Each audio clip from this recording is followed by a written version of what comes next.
Hi, this is Kyo Freeman with Chic Real Estate, and today we're talking condos, buying a condo.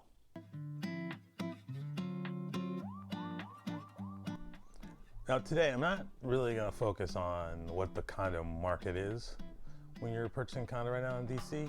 I want to focus on some of the mechanics, some of the things you need to think about as you're looking at a condo. And I'm going to focus on three specific things. One is financing. The second is condo fees.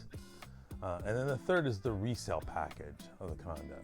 So I'm going to focus on those three aspects of purchasing a condo. So when it comes to condo financing, the biggest things to concern yourself is what kind of financing are you doing? So if you're doing a conventional loan or if you're paying cash, most of the time purchasing a condo can be fine. But if you're doing a conventional loan in particular, you do need to pay attention to what the owner occupancy rates are.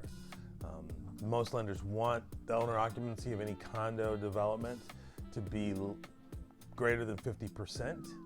And so long as that's the case, or they don't want a bunch of one owner owning a bunch of units. Those are the two things that can cause you not to get financing. Another thing that can cause a lender not be able to finance is if you're not putting enough money down and the delinquency rate of people paying the condo fees is greater than 15%, you can't get financing for that reason as well. That doesn't matter what kind of loan product you're using. So that's number one. Number two, if you're using an FHA or VA loan, sometimes those buildings are not approved for those type of loans. It doesn't mean that there's anything wrong with the building. It could mean you just need to get them approved. They just haven't re-upped their approval. I think that's something that they have to file for every few years. And so if they haven't refiled, it may be as simple as having your lender do that. It just means that the process for being under contract may take longer. So don't give up hope when that's the case. Just understand that there may be an extra step or two to make that happen. The second thing to think about when it comes to buying a condo or what the condo fees are going to be. So,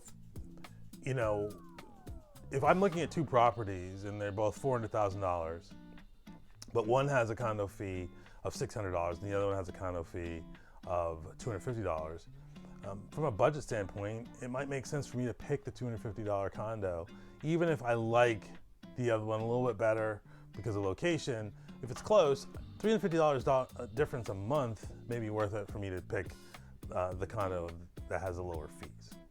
That's one part of that equation. But the other thing you have to consider is what is included in the condo fees.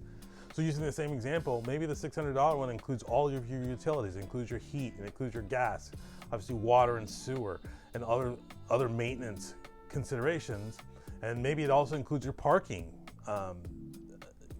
Maybe parking would typically you would rent for $200 in that neighborhood, but you're including parking as part of the condo fees, and so you're getting a good deal that way. Whereas the other one doesn't have parking, and the other one doesn't have including of most utilities. Maybe it just has water and sewer, and then the maintenance is minimal. Maybe it's a self-managed property, and the other one has a management company.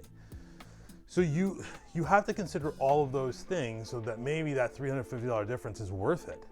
Because again, if you have to go find parking and it's going to cost you $200 a month to rent, or you have to buy it separately for several $1,000s, maybe it's all in the end worth it to go ahead with the higher condo fee. So paying attention to both of those things are really important as you make the decision as to which property is best for you. The final thing to consider with condos is the resale package. It's called the condo resale package. You'll often hear people call it the condo docs. The condo docs are an important part of this process because this is where you find out what the rules of the condo association are. This is where you're going to find out what the budget is, what they spend their money on, where your condo fees go, etc. And depending on what your goals are as an owner, you're going to want to know what those rules are so that you can make a good, solid decision. So for example, if your plan is you're going to own this property, you're going to live in this property for a while, but you're going to own it after you live in it, you need to know whether or not the condo association allows you to rent it out for long term. So the other part of the condo resale package that's important to understand is that you're going to get 3 business days in DC and 7 full days in Maryland to review the package.